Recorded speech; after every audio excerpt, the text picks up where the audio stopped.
Hello friends,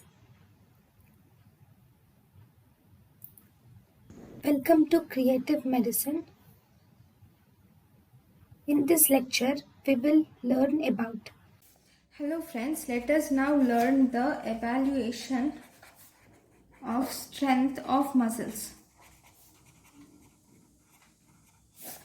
So grades. Strength of the muscle 0, that is no contraction. 1, that is trace or palpable contraction.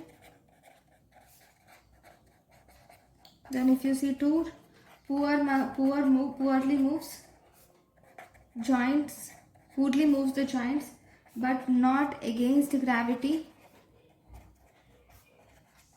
Whereas if it is 3, the joints moves the joint against gravity.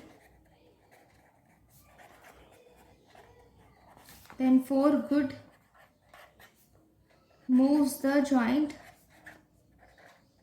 Here moves the joint both against gravity and resistance.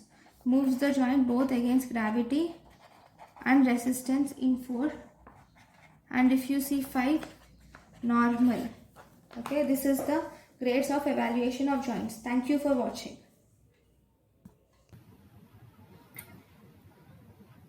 Thank you and thank you for watching.